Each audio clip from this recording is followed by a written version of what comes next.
우리는 2000년 전 이 땅에 오신 예수님의 이 나를 위해 오셨음을 깨닫고 그 주님의 오심이 나의 삶의 가장 중요한 순간이구나라는 것을 깨달아 누구보다 이 성탄절이 어느 누구보다 나에게 가장 감격적이고 기쁘고 감사한 일이 되기 위해서 대강절을 보내고 있습니다.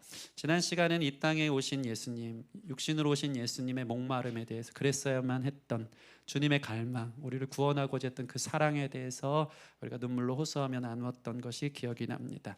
그렇다면 대강절 두 번째 주 의미는요, 무엇이냐면 성육신 하신 예수님을 우리가 기쁨으로 우리 삶에 모시고 있는가, 영접하였는가, 웰컴하였는가에 대해서 생각해보는 시간을 갖기로 합니다.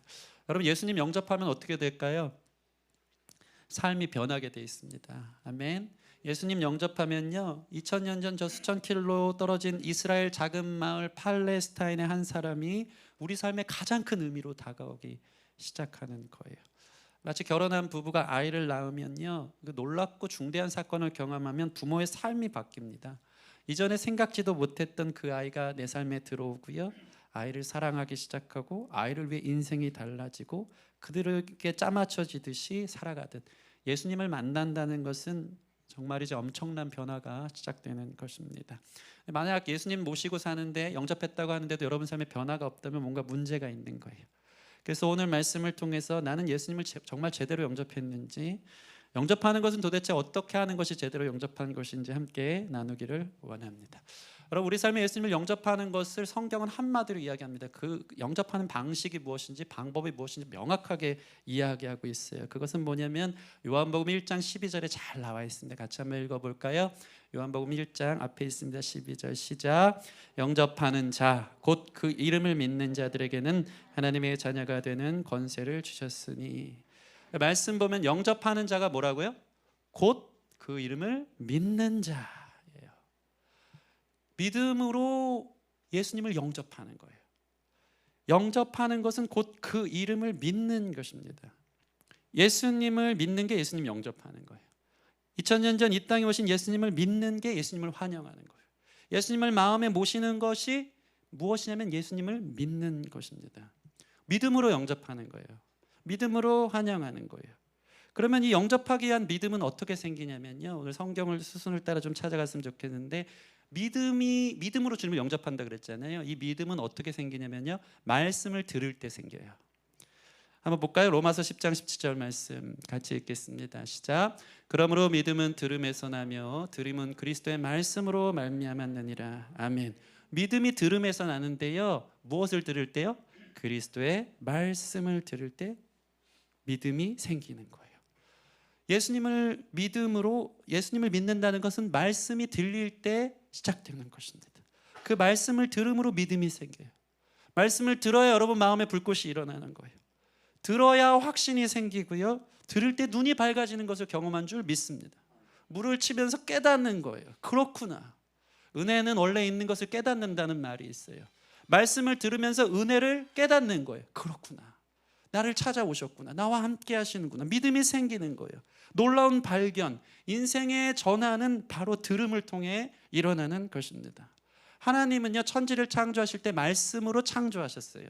빛이 있으라. 빛이 있으라는 그 말씀이 창조를 만들어낸 거예요. 여러분 삶의 새 창조는 주의 말씀을 들을 때 시작되는 것임을 믿으시기 바랍니다. 여러분 인생의 새로운 전환점은 말씀을 들을 때예요. 그때 놀라운 영적 코페르니쿠스적 전환이 일어나는 거예요. 인생이 달라지는 거예요. 영접한 그 변화는 말씀을 들을수록 일어나는 것입니다. 그래서 여러분들이 늘 듣는 곳에 있기를 주님의 이름으로 축원합니다. 믿음이 생기도록 들리는 곳에 있기를 바랍니다. 우리는 복음 들리는 게 너무 편하죠, 쉽죠.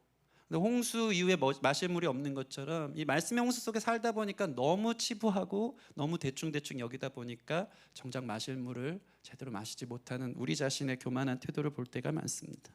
그러나 지금도요, 전 세계의 수많은 나라들은요, 평생토록 복음을 듣고 싶어도 듣지 못하는 사람이 많습니다. 태어나서 한 번도 복음을 들어본 적이 없는 사람이 많아요. 우리가 복음을 들었다는 것은 주님의 특별한 은혜라는 것을 여러분 기억하시기를 바랍니다. 이 성경이 우리 가운데 주어지기까지 수많은 선교사님들의 생명이 있었음을 간과하지 않기를 바랍니다. 어려서부터 말씀 듣고 살아서 소중한지 몰랐다면 그 말씀의 소중함을 다시 한번 깨닫는 저와 여러분들이 되기를 바랍니다.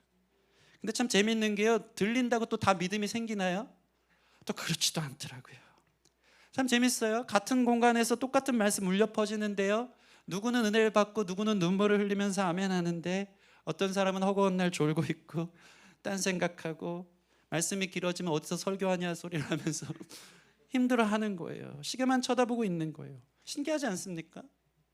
같은 말씀을 듣는데요, 누구는 믿음이 막 자라요. 반응을 해요. 근데 어떤 사람은 믿음이 전혀 생기지 않아요. 왜 그럴까요? 믿고 구원받는 것도 주님의 주권이니까 그런 거예요. 말씀을 듣고 믿음이 생겨 영접하는 일이요, 하나님의 주권이래요. 선택이래요. 충격적이죠. 하나님의 선물이라는 것입니다. 에베소 2장 8절 같이 한번 볼까요? 시작. 너희는 그 은혜에 의하여 믿음으로 말미암아 구원을 받았으니 이것은 너희에게서 난 것이 아니요 하나님의 선물이라. 아멘. 오늘 말씀을 보면요, 주님께서 요셉과 마리아를 일방적으로 찾아오십니다. 우리는 어떻게 요셉과 마리아가 예수님의 부모가 됐을까? 뭔가 그들의 삶엔 특별한 이유가 있을까에 주목할 때가 참 많습니다. 그들의 믿음은 나보다 정말 차원이 다르게 대단했나 봐. 엄청난 경건의 사람들이었나 봐. 혈통 자체가 달랐나 봐. 자꾸 인간의 어떠함에 주목한다는 것이죠. 심지어 천주교는 그래서 마리아의 앞에 성모 마리아를 붙이는 거예요. 그 인간된 어떠함에 거룩한 이 성모 마리아를 신계의 영역에 붙여서 마리아의 이름으로, 유일한 중보는 예수 그리스도밖에 없는데 마리아의 이름으로 제사함의 기도도 하더라고요. 사람에게 주목하는 거예요. 우리는 자꾸 특별한 은혜를 받은 사람은 특별한 자격이 있기 때문에 그렇다고 생각해요. 그러나 우리는 어떻게 해야 됩니까? 하나님이 찾아간 사람들의 자격에 집중하는 게 아니라요, 그냥 주권적인 하나님의 선택에 집중하시기를 바랍니다. 성경에 이런 말씀은 매우 많아요. 성전 미문의 앉은뱅이를 향해 어느 날 베드로와 요한이 주목합니다. 한번 생각해 보세요. 성전 미문, 성전 올라가는 아름다운 문이라는 미문 앞에 앉은뱅이가 그 한 사람이었을까요? 수많은 사람들이 날 때부터 장애를 갖고 구걸하기 위해서 그 앞에 엎드려져 있는 사람들이 많았을 거예요. 그런데 베드로와 요한은 왜 그 한 사람에게 주목하고 그를 치료했을까요? 그 사람이 특별해서요? 아니요. 하나님의 주권적 선택이었던 것입니다. 또 사도행전에 보면요, 바울이 빌립보에 가서 처음으로 설교를 하는데 강가에 앉아있는 많은 사람들, 여인들에게 설교를 하는데 똑같은 말씀을 다 듣는데요, 자주색 옷감 장사 루디아만요, 마음이 뜨거워져서 주님을 영접해요. 루디아가 특별해서요? 아니요. 하나님의 주권적 선물이고 선택이었기 때문입니다. 그러니 우리의 태도가 중요해요. 왜 저 사람은 선택하고 나는 선택하지 않았는가에 집중하는 것이 아니라 수많은 사람 중 나를 불러 선택해 달라고, 내가 그 은혜의 수혜자가 되길 원하는 마음으로 주님 앞에 나아가고자 하는 신령한 정서가 저와 여러분 가운데 있기를 바랍니다. 우리의 인격적인 하나님, 우리의 인격이 주님을 향하는 그 인격에 반응하는 또한 하나님의 선물을 우리가 맞이하기를 바랍니다. 그래서 은혜가 은혜되고 선물이 선물되는 거예요. 여러분이 잘나서, 여러분의 자격이 누구보다 경건하고 믿음이 좋아서 하나님이 찾아왔다면요, 그게 무슨 은혜겠어요? 내가 잘나서 온 거죠. 여러분, 구원은 100% 하나님의 은혜입니다. 그것을 우리가 기억할 때 우리 안에 감사가 넘치는 거예요. 나 같은 죄인, 도무지 알 수 없고 깨달을 수 없는 나에게 말씀이 들려오고 그 말씀을 들을 때 내 안에 눈물의 회개와 영접함이 있는 것이 나의 어떠함이 아니라 하나님의 찾아오심이 있고 주권적 선택이라는 사실을 깨달은 자는요, 내가 잘나서 주님 왔지, 쟤는 나랑 좀 다르지, 내가 훨씬 낫지 하는 게 아니고 그 은혜 앞에 날마다 감격 감사하는 하나님의 은혜의 수혜자의 온전한 예배자로 나아가는 사람들이 되어지는 것입니다. 그 은혜에 감사하는 마음이 있습니까? 그게 기적인 줄 믿습니다. 하나님의 은혜로 있을 데 없는 자 왜 구속하여 주는지 난 알 수 없도다. 아멘. 3절 가사는 이거예요. 왜 내게 성령 주셔서 내 마음을 감동해 주 예수 믿게 하는지 난 알 수 없도다. 아무리 나 자신을 털고 털어도 주님의 은혜를 받을 만한 자격 전혀 없는 사람인데 어떻게 주님은 나를 만나주시고 나에게 말씀이 들려오고 그 말씀 앞에 반응하게 하셨는지, 그 선물 받을 자격 없는 나를 왜 만나주셨는지 난 알 수 없도다. 내가 어떻게 예수를 믿었는지, 어떻게 내 안에 이런 확신이 있는지, 어떻게 이렇게 평안한지, 어떻게 주님의 말씀이 내 인생에 찾아와서 꽉 찬 감사가 있는지 난 알 수 없도다. 그것이 바로 특별한 사랑인 것입니다.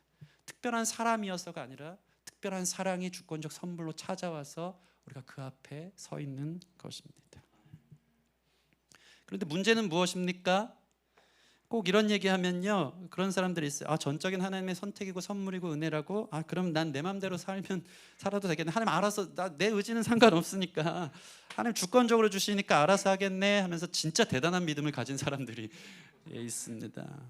사실 그 대단한 믿음을 가진 사람들의 숨은 의도가 뭔지 아시죠? 주님을 영접하겠다는 겁니까? 아니면 더 놀겠다는 겁니까? 더 놀겠다는 거예요.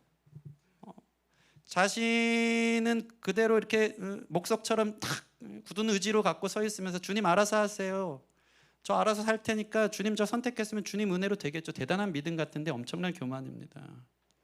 여러분, 하나님은 우리를 100% 그분의 선물과 주권으로 설득하사 우리를 구원으로 초청하시지만 이 영접의 과정의 첫 번째는요, 하나님을 찾고 하나님을 향한 갈망으로 시작되어지는 거예요. 우리의 의지는 막대기처럼 굳어있고 은혜를 안 받기로 마음을 먹었고 기도 안 하기로 결단을 하고 예배는 내 삶의 수많은 중요한 일들 중에 늘 뒷전이라면 아직 굳은 우리의 마음이 깨어져 주님을 향하고 있는 상태는 결코 아니라는 것입니다. 하나님의 주권적 선택에 찾아오심에 반갑고 기쁘게 리액션할 수 있는 저 여러분 됐으면 좋겠습니다. 열린 마음 갈망이 있습니까? 굳은 우리 마음이 깨어지면서 그 말씀에 반응하고자 하는 의지가 시작됩니까? 그게 바로 주님의 말씀에 반응하는 첫 번째 사인인 거예요. 우리 잠언 8장 17절 같이 찾겠습니다. 읽어보겠습니다. 잠언 8장 17절 시작. 나를 사랑하는 자들이 나의 사랑을 입으며 나를 간절히 찾는 자가 나를 만날 것이니라. 아멘. 복음의 수혜자의 가장 큰 특징은 주님을 간절히 찾는 거예요.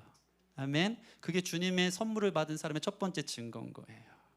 여러분, 이 간절히 찾는 마음이 우리 안에 딱딱히 굳은 마음이 주님 안에 부드럽고 연한 마음으로 녹여져서 주님을 향한 갈망의 마음으로 시작되어지는 저 여러분 됐으면 좋겠습니다. 그게 무르익은 마음의 특징이에요. 말씀을 들을 때마다 여러분 안에 이러한 갈망이 있기를 바랍니다. 성령의 강권적인 설득과 사람의 자발적 갈망이 맞물려서 믿음이 생기는 역사가 오늘 이 시간 일어나기를 주님의 이름으로 축원합니다. 그렇다면 우리는 무엇을 믿어야 하느냐 이 말이에요. 영접하는 것은 예수님을 믿는 건데 예수님의 무엇을 믿느냐 이 말입니다. 그것은 바로 아까 요한복음 1장 12절의 말씀을 나눈 것처럼 영접하는 자 뭘 믿어요? 곧 그 이름을 믿는 자라고 나와 있습니다. 따라해 보겠습니다. 그 이름을 믿는 자. 이게 매우 중요합니다. 그 이름을 믿는 거예요. 말 그대로 이름이라 하는 것은 그분의 인격을 얘기하는 거죠.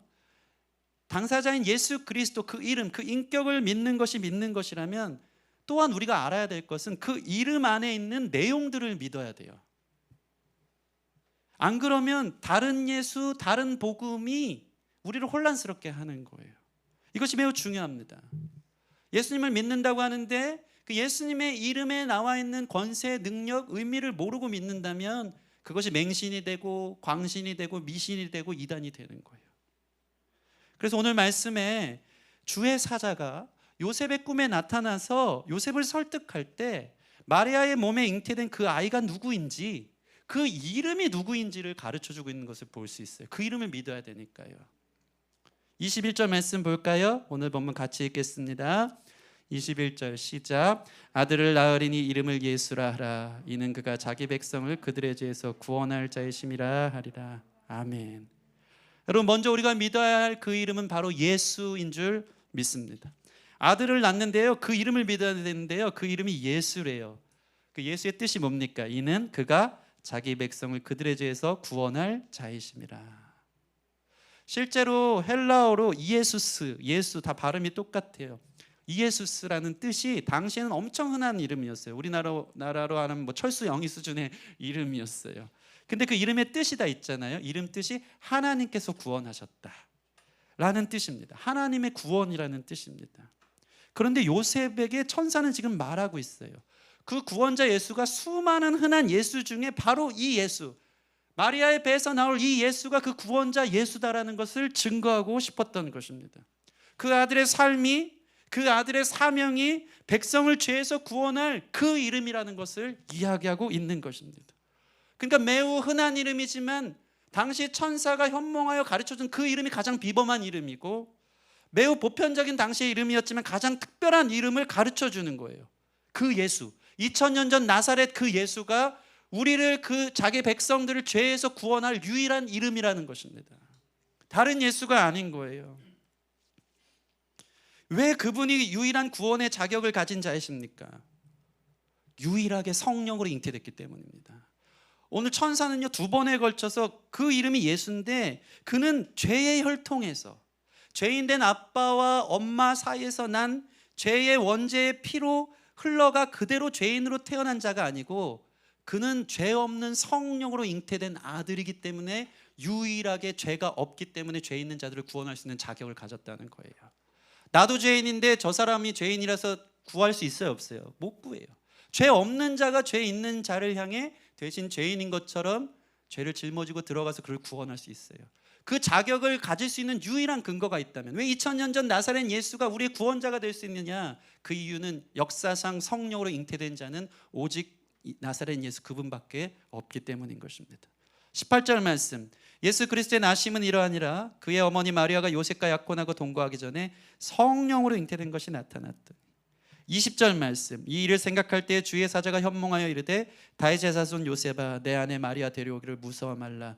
그에게 잉태된 자는 성령으로 된 것이니라. 아멘. 여러분, 이 세상에 성령으로 잉태된 분은 오직 예수님밖에 없는 줄 믿습니다. 그래서 예수님은 죄가 없으세요. 인류의 첫 번째 주자 아담도 처음에는 죄가 없었지요. 그러나 그는 죄를 들어오게 하고 실패했어요. 그 죄의 역사를 바꾸기에 인류의 2번째 사람, 2번째 주자, 2번째 아담인 예수님이 오셨어요. 죄 없이 오셔서 하나님의 말씀에 1절 순종함으로 그분은 우리를 구원할 수 있는 자격을 가진 유일한 이름이 되신 것입니다. 예수님은 우리와 똑같은 삶을 살아가시면서 참 사람이시면서 동시에 참 신이었던 거예요. 히브리서 4장 15절, 우리에게 있는 대제사장은 우리의 연약함을 동정하지 못하실 리가 아니요 모든 일에 우리와 똑같이 시험을 받으시니로되 죄는 없으시니라. 아멘. 여러분, 이 사실만 잘 알아도 이단 사이비에 빠지지 않는 줄 믿습니다. 오직 성령으로 잉태된 구원자 예수는요, 역사 속에 단 한 분이었고요, 예수님은 하늘에 올라가신 그대로 다시 오신다고 하셨어요. 그러니까 다시 여인의 몸을 통해 다시 재림주 예수가 나와요, 안 나와요? 안 나와요. 이것만 기억해도 이단에 빠지지 않아요. 신천지 안 가는 거예요. 이 세상에 수많은 재림주들은 스스로 자기가 구원자다, 예수다라고 떠들어대요. 단언컨대 여인의 몸에서 태어난 그 누구도 구원자, 재림주가 될 수 없음을 여러분 믿으시기 바랍니다. 오직 한 분 예수님, 그분이 우리를 구원할 유일한 이름 되시는 겁니다. 하나님이 세상을 이처럼 사랑하사 독생자를 주셨으니 이는 저를 믿는 자마다 멸망하지 않고 영생을 얻게 하려 하심이라. 모든 인생은 다 멸망을 향해 가는 거예요. 하나님과의 관계 단절의 영적 죽음은 육체적 죽음으로 이어지고, 죽은 뒤에 하나님의 영원한 심판 이후에 영원한 죽음의 3단계가 있어요. 그 육체의 삶 가운데 유일하게 구원을 얻을 수 있는 믿음, 은혜를 주셨는데 그 이름이 바로 예수님인 거예요. 하나님이 세상을 이처럼 사랑하사 독생자를 주셨으니 이는 저를 믿는 자마다 멸망하지 않고 영생을 얻게 하려 하심이라. 주님이 세계를 다르게 쓰셨어요. 역사를 다르게 쓰셨어요. 죽음으로 가는 모든 인생, 멸망으로 가는 모든 인생에 영생을 준 유일한 분이신 것입니다. 여러분, 다른 복음, 다른 영, 다른 예수는 없는 줄 믿습니다. 2000년 전 이 땅에 오신 예수님만이 유일한 독생자, 우리의 구원자 되시는 이름됨을 믿으시기 바랍니다. 2번째, 그 이름 무엇을 믿어야 하냐면 임마누엘을 믿어야 하는 거예요. 따라해 봅시다. 임마누엘을 믿습니다. 우리 23절 말씀 같이 읽을게요. 또 이름이 나와요. 23절 시작. 보라, 처녀가 잉태하여 아들을 낳으리니 그의 것이요 그의 이름은 임마누엘이라 하리라 하셨으니 이를 번역한즉 하나님이 우리와 함께 계시다 함이라. 아멘. 천사가 현몽하여 요셉에게 말을 하는데요, 그의 이름을 임마누엘이라 하라고 전하고 있습니다. 여러분, 예수님의 다른 호칭은 예수, 그 이름도 있지만 다른 호칭은 바로 임마누엘입니다. 그 뜻은 무엇이죠? 하나님이 우리와 함께 계시다라는 뜻입니다. 옆 사람과 인사하겠습니다. 하나님이 당신과 함께 하십니다. 여러분, 이 믿음은 매우 중요해요.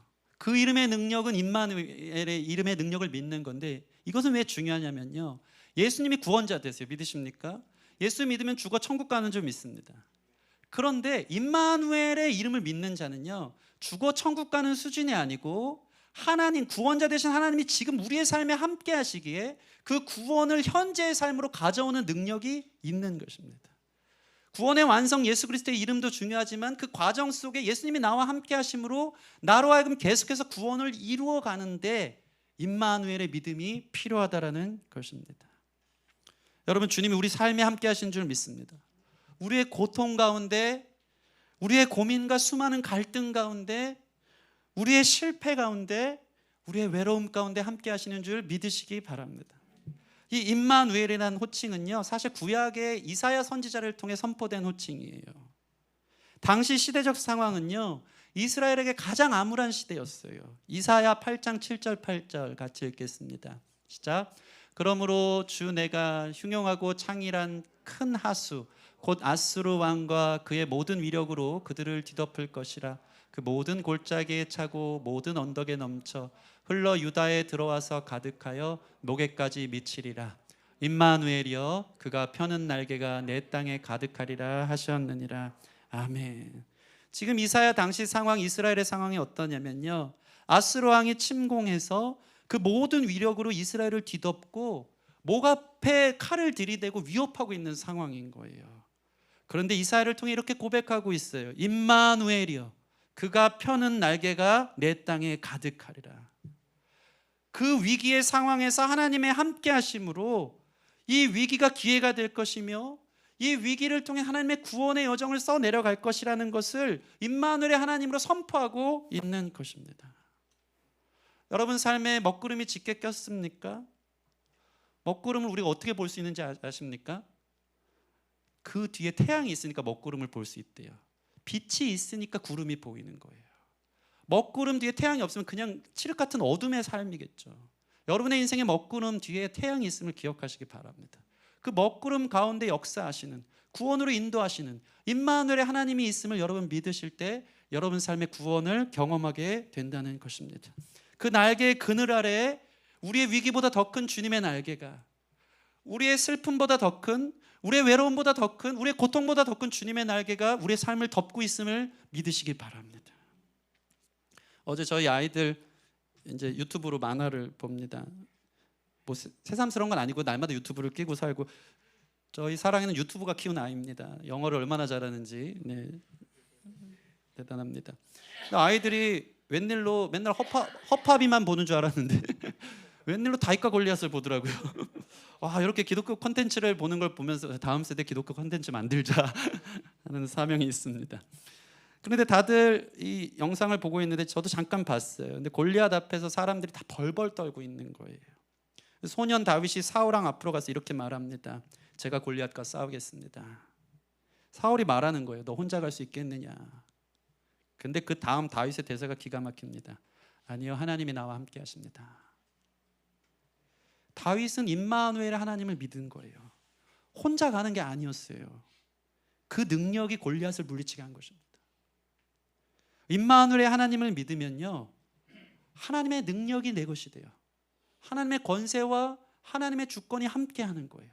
하나님의 함께하심은 주님의 승리가 함께하는 것인 줄 믿습니다. 우리가 그렇게 계속 얼마나 선포하며 찬양을 합니까? 주의 이름으로, 주의 이름으로 원수 떠나가네. 아멘. 이 상황에서 딜레이의 하나님으로 함께해 주시는 원수 떠나갔어. 깜짝 놀랐어. 예. 한 명 떠나 보낸 줄 알았는데 막 수천 명 가, 네네네 난리 났어요. 예. 임마누엘의 하나님을 믿으면요 주 이름의 능력이 있는 거예요. 아멘. 여러분 안에 이 믿음이 세워지기를 소원합니다. 믿음으로 주님을 영접하세요. 그럼 주님의 능력이 여러분 삶에 함께합니다. 구원자 예수, 임마누엘 예수, 그 주님을 믿으시기를 바랍니다. 심지어는 우리가 죽는 순간 우리를 사랑하는 가족들도 그 곁에 있을 수가 없을 거예요. 여러분 사람이 죽을 때 마지막까지 살아있는 신경이 귀라고 합니다. 귀. 눈을 떠서 죽는 사람은 이 눈 감을 힘이 없어서 죽는 거고, 눈을 감고 죽는 사람은 눈을 뜰 힘이 없어서 죽어요. 기진했다 그러죠. 근데 끝까지 살아있는 신경은 귀라고 해요. 그래서 천국 환송 찬양을 끝까지 부르나 봐요. 여러분의 죽음의 자리를 한번 생각해 보세요. 눈을 감고 나와 다른 얘기를 생각하는 분이 있다면 누구나 죽습니다. 여러분 뭐 재림주 이런 거 아니죠? 다 죽어요. 반드시 그날이 올 거예요. 죽음 앞에 서는 날 우리 귀가 열려서 마지막 천국 환송 찬양을 듣는 날이 있을 텐데 마침내 귀의 신경까지 떨어져 나가 그 찬양 소리도 들리지 않는 그 죽음의 문턱 앞에 우리와 그 누구도 함께하지 못하는 그 순간이 올 때 여러분이 혼자겠습니까? 그렇지 않습니다. 그 죽음의 자리에 우리 주님이 함께 하시는 줄 믿으시기 바랍니다. 이게 얼마나 큰 능력이에요. 우리 마음 알아주는 사람 없고요. 내 외로움 알아주는 사람 없고요. 제가 이거 언제 깨달았냐면요. 진짜 부족한 고백인데 차가운 수술대 이 종양 하나 떼러 요만한 종양 하나 떼러 전신 마취한다고 수술대 들어가면서 너무 무섭더라고요. 너무 차가웠어요. 다 차가웠어요. 수술실에 뭐 영화 찍듯이 들어가면서 오바가 좀 많거든요. 막 에어컨 좀 꺼주세요. 너무 추워요. 막 메스 막 다 차갑고 되게 차갑게 막 마른하는 거예요. 차가운 물이 들어갑니다 하면서 전신 마취를 들어가는데 유일하게 붙잡을 분 한 분밖에 없더라고요. 거기서 내 엄마 나 살려줘 소리친들 됩니까? 아무도 없어요. 근데 그 신앙이, 그 믿음이 임마누엘 하나님 나의 죽음의 상황 가운데 함께 하시니까 내가 죽음도 이겨낼 수 있겠구나. 여러분 삶에 죽을 것 같은 위기가 있습니까? 주님이 여러분과 함께 하시기에 여러분 죽지 않고 살아서 여호와의 영광을 선포할 줄 믿습니다. 죽을 것 같은 고통이 아무도 모르는 외로움이 있는 사람이 있습니까? 저는 목회를 하면서 지금까지 저와 함께 하신 하나님을 부인할 수가 없습니다. 누구도 알아주지 않는 마음이 무너져 내리는 그 순간 여러분은 모를 거예요. 홀로 작은 골방에서 소리쳐 기도할 때가 얼마나 많았는지. 주여 나를 구원하소서 목 놓아 외쳐 부르던 골방에서 진짜 죽을 것 같은 그 골방에서 기도할 때 하나님의 즉각적인 위로가 나를 찾아오신 것을 경험한 적이 너무 많다는 것입니다. 하나님 살아계세요. 그 경험이 저 여러분 가운데 체험으로 있기를 바랍니다. 한 치 앞도 볼 수 없는 상황에서 임마누엘 하나님 나의 삶을 다 알고 계셨고 인도하시고 채워주고 계심을 믿으시기 바랍니다. 주의 인자하신 그 사랑이 내 생명보다 나으며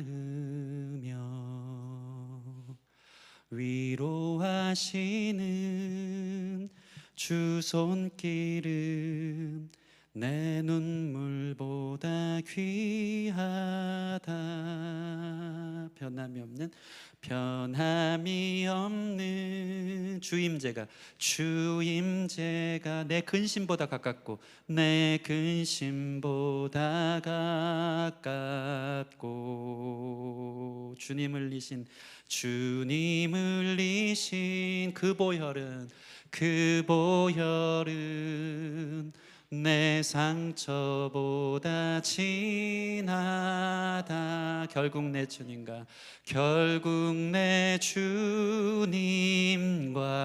함께 사는 것 나의 영원한 소원.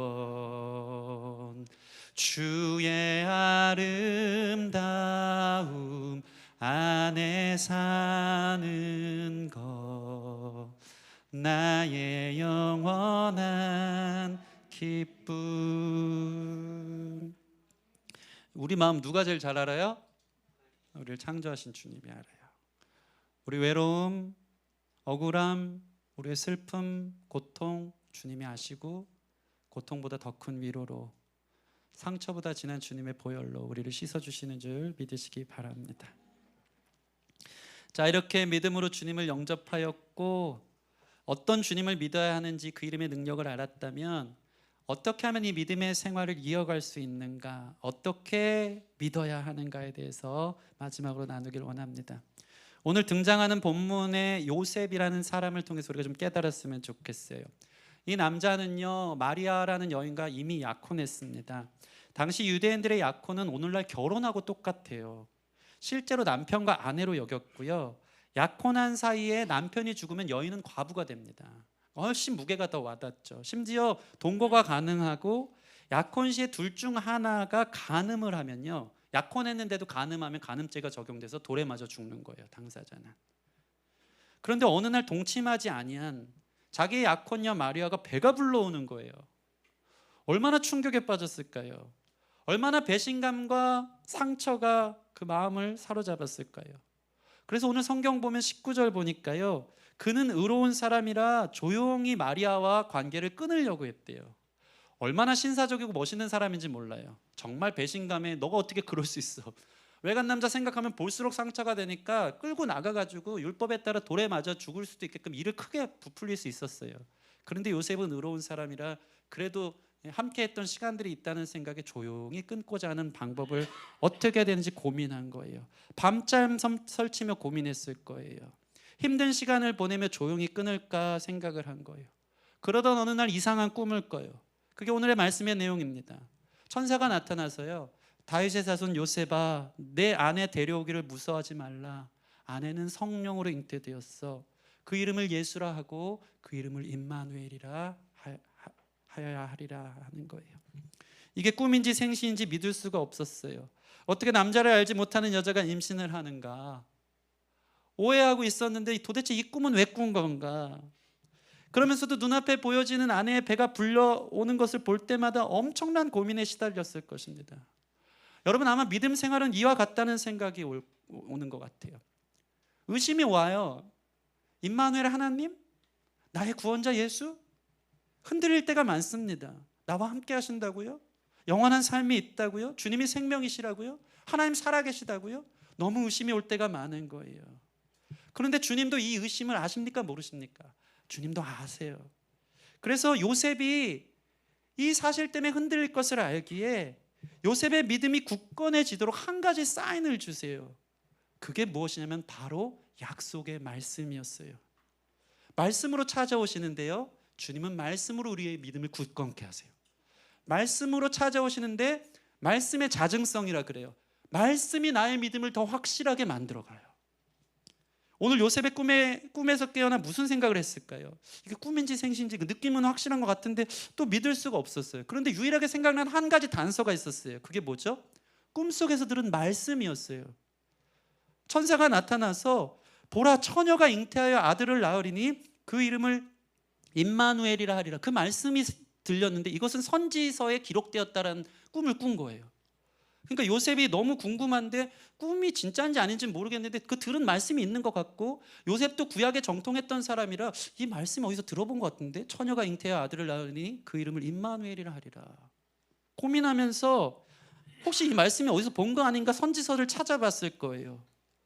이게 어디 나온 본문이지 찾다 보니까 요셉이 꿈속에서 들었던 그 음성을 통해 구약 성경을 더듬어 찾기 시작하다가 이사야서를 열어보니까 정말 구약 성경에 그 말씀이 기록되어져 있는 것을 확인하는 순간 그의 믿음에 불이 붙는 거예요. 내가 꿈이 아니고 정말 주님의 계시네. 흔들리지만 말씀을 펴서 보면서 확인하면서 그 아내를 다시 품기 시작하는 거예요. 그래서 어떡합니까? 24절 25절 보면 요셉이 잠에서 깨어 일어나 주의 사자의 분부대로 행하여 그의 아내를 데려왔으나 아들을 낳기까지 동침하지 않으니 나음의 이름을 예수라 하니라. 데려와요. 내치지 않아요.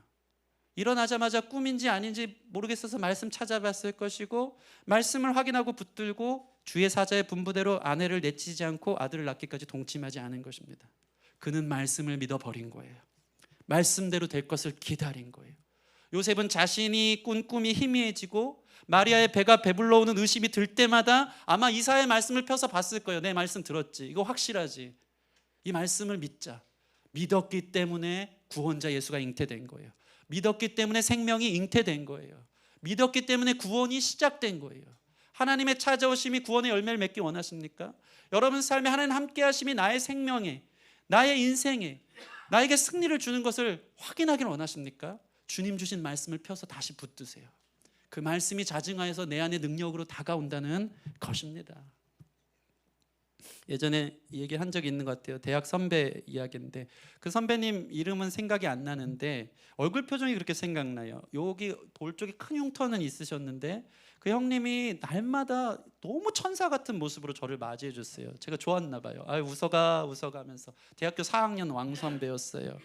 그 선배가 한 번은 제가 신학교 1학년 때 첫 MT를 갔을 때 밤에 간증 이야기를 해주었어요. 그 간증은 참 충격적이었어요. 자기의 친형이 고등학교 때 교회 수련회를 가던 중 봉고차가 길에서 미끄러지는 바람에 전복을 했는데 맨 뒤에 탄 큰형이래. 자꾸 그냥 형이에요. 그냥 형 둘이었어요. 네. 형님만 그때 죽었대요. 봉고차 사고로. 너무 충격을 받았고 그것 때문에 나는 예수를 부인하기 시작했고 너무 화가 나고 억울하고 왜 우리 잘 믿는 우리 형만 데려가는가 너무 시험에 들었어요. 신앙생활 다 집어치고 군대를 갔다고 합니다. 홧김에 군대를 갔는데요. 그 군대가 어디였냐면 최정방 3, 4단 백골 부대를 갔대요. 철만은 달리고 싶다 거기 써 있는데 거기에. 그래서 그런지 몰라도 그 형이 MT 프로그램을 다 짰더라고요. 4학년 신학교 선배인데 밤새 간증하더니 그 다음날 프로그램이 뭔지 아십니까? 백마부대 탐방. 가서 막 철장 무슨 이거 자격증 주면서 우리 들어가서 막 다 보여주고 눈이 엄청 하얗게 쌓인 겨울이었어요. 아직도 그때가 생각나요. 그런데 백골부대를 들어갔는데 그 백골부대는 DMZ가 있는 곳이기 때문에 곳곳에 지뢰가 설치됐어요. 그래서 정해진 길로만 다녀야 되는데 거기서 또 충격적 사건을 맞이합니다. 예수님 그렇게 잘 믿던 자기의 선임이 있었어요. 늘 전도하고 예수 믿자고 했던 그 선임이요. 자기 눈앞에서 지뢰를 밟아가지고 평생 불구가 된 거예요. 발목이 뜯어져 나가는 걸 봤대요. 너무 번민이 들고 혼란스러워 견딜 수 없어 그는 하나님을 믿지 않기로 작정했다고 합니다. 그러던 어느 날 군대에서 꿈을 꿨어요. 형이 나타났어요. 이렇게 말했대요. 내가 여기가 어딘지 알려줄게. 여기 천국이야. 이 형이 평소에 이빨이 고르지 않은데 이빨이 너무 고르고 하얗게 웃으면서 여기 천국이야 하는 거예요. 너무 환하게 웃으면서 이야기를 건네는 거예요. 그러면서 이렇게 얘기했대요. 천국의 크기가 얼마나인지 알아? 12,000 스타디온이야 라고 했대요. 그리고 잠에서 깼어요. 꿈인지 생신지 알 수가 없었는데 너무 생생하게 충격적으로 다가온 꿈이었어요. 그나마 위로가 되는 건 우리 형이 좋은 데 있구나. 이빨 교정도 안 했는데 하얀 이로 웃으면서 나타난 거 보면서 마음에 평안이 오는데 갑자기 생각나는 한 가지가 천국의 크기였다는 것이죠. 12,000 스타디온. 왜 그 이야기가 들렸을까? 너무 궁금해서 평소 군대 교회를 가지도 않았는데 군목 목사님을 찾아뵙고 그 자초지정을 다 이야기하고 천국의 크기를 마지막 얘기하자 목사님 갑자기 놀라면서 성경을 피더니 이 말씀 요한계시록에 있는 말씀이야. 요한계시록 21장 16절 그 성은 네모가 반듯하여 길이와 너비가 같은지라 그 갈대자로 그 성을 측량하니 12,000 스타디온이요 길이와 너비와 높이가 같더라. 스타디온이라는 것은 로마 시대의 길이를 측량하는 재단 단위가 되는 것입니다. 그 꿈이 너무 확실하고 성경을 퍼서 확인할 때마다 그 형님은 무슨 생각했을까요? 의심이 들 때마다, 믿음 생활이 힘들 때마다, 꿈은 잊혀질 때마다 12,000 스타디온에 형이 나타나서 한 그 말씀을 피고 믿음 생활을 유지해 나갈 수 있었고 저를 만날 때마다 그 눈물의 간증을 얘기해 주면서 환하게 웃으면서 웃어가면서 그 불신자로 전락할 만한 그 인생이 신학생이 돼서 많은 이들을 이끌었던 것을 제가 지금도 기억합니다. 그날 밤 얼마나 울음바다 은혜바다가 됐는지. 신학교 첫 MT, 신학교 클래스가 다르다. 서로 손잡고 주님의 나라에서 우리 함께 거하, 그 나라를 꿈꾸면서 우리의 인생의 여정에 함께 이 길을 같이 가자면서 눈물로 기도했던 그 밤을 저는 잊을 수 없습니다. 물론 그 형님에게 특별한 은혜가 필요했기 때문에 이례적인 역사로 그렇게 찾아온 줄 믿습니다. 여러분에게 다 그렇게만 기대하시는 말씀 만나게 하나님 만난 거예요. 오늘 꿈보다 특별한 말씀 만난 줄 믿습니다. 저는 여러분 삶에 동일하고 합당한 맞춤의 특별한 은혜가 있음을 믿습니다. 그것은 무엇입니까? 말씀으로 확인하는 거예요. 제가 오늘 차를 타고 오는데 말씀이 생각나는 거예요. 예전에 저도 전했던 것 같아요. 형제와 미리 화해를 하고 예배드리러 와라. 제 안에 너무 미움과 상처와 아픔이 많아서 그럴 수가 없을 것 같은데, 이 요셉의 갈등처럼 내가 왜 품지 못할 그 사람을 품어야 하죠? 너무 힘든데요. 근데 말씀이 나를 자꾸 자증하는 거예요. 그게 진짜 예배다. 그 믿음으로 그 말씀을 받아들여서 목사인데 그래 용서하고, 근데 아직 용서는 못했어요. 화해는 못했어요. 근데 마음의 평안이 확 밀려오면 그래, 내 의지로는 할 수 없지만 하나님의 말씀이 나에게 또 말씀하여 주시니 그 말씀대로 이 길을 걸을 때 거기에 생명이 잉태되는구나, 거기에 구원의 역사가 일어나는구나, 거기에 관계적 화해와 화평이 일어나는구나. 여러분 보세요. 임마누엘 하나님이 우리와 함께 하시는 것이 기적입니다. 예수님이 우리와 함께 하는 게 좋을까요? 우리처럼 죄 많고 배신하고 늘 불평원망하는, 근데 예수님이 꾹꾹 참으면서 인내하면서 우리 가운데 계시듯, 여러분 이 성탄절을 맞아서 예수님을 여러분 삶에 영접한다는 것은요, 품을 수 없는 그 사람을 품는 거더라고요. 너무 힘들거든요. 배가 불러오는 마리아를 볼 때마다 그 배신감, 그 상처, 의심, 그게 너무 힘들거든요. 너무 힘든데 말씀을 펴서, 맞아, 말씀이 이렇게 나왔지, 이 말씀대로 믿어야 되지, 그렇게 참고 그 아내를 품고 맞이했기 때문에 구원자 예수님이 잉태되어지고 그의 삶의 생명의 놀라운 역사를 써갈 수 있었던 것입니다. 이 성탄절날 주님을 영접한다는 것은 무엇일까요? 바로 내 이웃을, 내 형제를 환영하고 품어주는 것부터 시작되는 것임을 믿으시기 바랍니다. 여러분 찾아온 말씀을 붙들고 믿길 바랍니다. 저는 확신합니다. 저만 그러지 않다고. 여러분 삶에 말씀이 찾아갑니다. 아멘. 힘든 순간, 믿음이 흔들리는 순간 말씀이 떨어져요. 그 말씀을 피고 말씀의 확증을 받고 그 믿음으로 죽을 것 같지만 걸어가시면 거기에 생명이 잉태되어지는, 구원자 예수의 능력이 나타나는 승리가 있는 것을 경험하게 될 줄 믿습니다. 말씀을 마치겠습니다. 우리 주님을 믿음으로 영접하는 역사 있길 바랍니다. 믿음은 들음에서 생기고 선물로 받는 역사가 있는 거예요. 그 믿음의 대상은 누구였다고요? 우리 구주 예수, 그리고 우리와 함께 하시는 주님이십니다. 그 구원이 능력이 되기 위해 흔들릴 때마다 말씀을 붙잡으시기를 소원합니다. 그러면 확인할 것입니다. 이 대강절 주님을 영접하고 그 주님이 우리와 영원히 함께 하심을 믿고 경험하기를 바랍니다.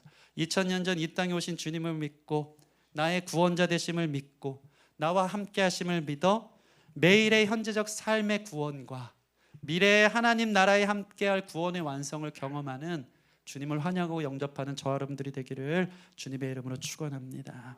우리 같이 찬양하고 기도하는 시간 갖겠습니다. 임마누엘, 옛날 찬양인데 찬양할까요?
쓰더니 나의 죽음도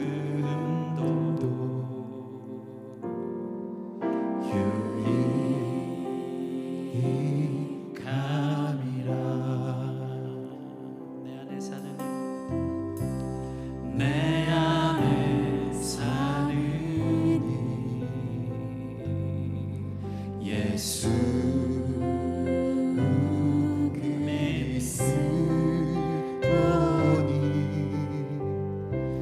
나의 죽음도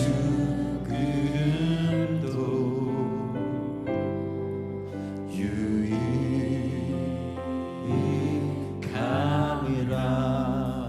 나의 왕, 나의 왕, 내 노래, 내 생명,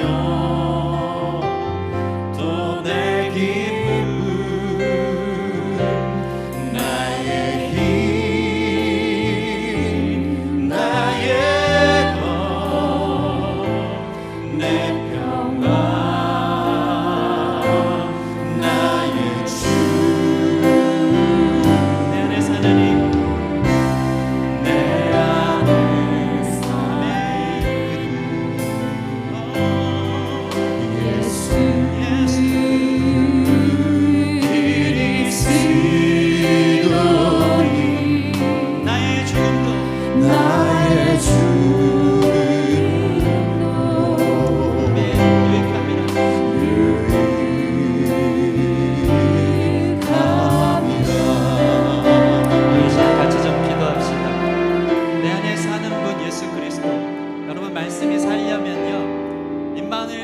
말씀으로 살아가려면요, 내가 죽어야 하는 거예요. 여러분이 죽는다는 것은 여러분 스스로 안에 나오는 선한 것이 아무것도 없음을 잘 알잖아요. 나의 분노가 죽고, 나의 상처가 죽고, 나의 미움이 죽고, 나의 슬픔이 죽고, 나의 두려움이 죽고, 내 안에 말씀을 확인하며 살아갈 때 마침내 거기에 구원이 잉태되고 생명이 잉태되고 우리 주 예수 그리스도가 잉태되어져 우리 삶이 영원한 생명으로 인도되어진 줄 믿습니다.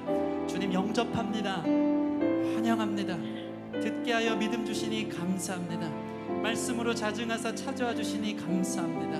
말씀으로 품게 하여 주십시오. 말씀으로 승리케 하여 주십시오. 말씀이 잉태되어 30배, 60배, 100배의 결실을 맺을 수 있도록, 내 안에 말씀이 잘 자라갈 수 있도록 인도하여 주시옵소서. 예, 주님을 영접하고 환영합니다. 우리 같이 그렇게 기도하며 나아가겠습니다. 하나님 감사합니다. 아버지 도와주세요. 말씀을 믿습니다. 말씀대로 될 줄 믿습니다. 말씀으로 살아내는 요셉의 순종이 있게 하여 주시옵소서. 그 가운데 순종이 있고 구원이 있고 화평이 있고 은혜와 찬송이 있는 믿사오니 내게 왜 내 때 나의 고통 나의 상처 나의 못난 부심과 내려놓고 다시 말씀 펴서놓고 두려움이 떠나가게 하여 주시고 걱정이 떠나가게 하여 주시고 염려와 불신이 떠나가게 하여 주시고 말씀이 나를 구원하고 임마누엘로 나와 함께 하심을 고백합니다.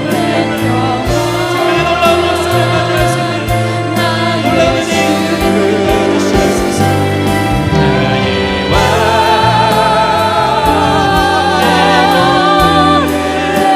내 생명 내 생명 또 내 기쁨 나의 힘 나의 돈 내 평강 나의 주 내 안에 사느니 내 안에 사느니 우리 주님 살아 역사하시도록 예수 그리스도님 아멘. 주님 주님 나의 죽음도 유익합니다. 나의 죽음도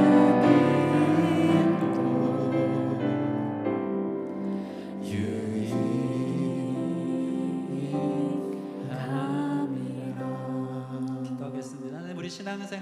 의심, 두려움, 걱정, 불신들이 문득문득 우리 삶을 찾아올 때가 얼마나 많은지 모릅니다.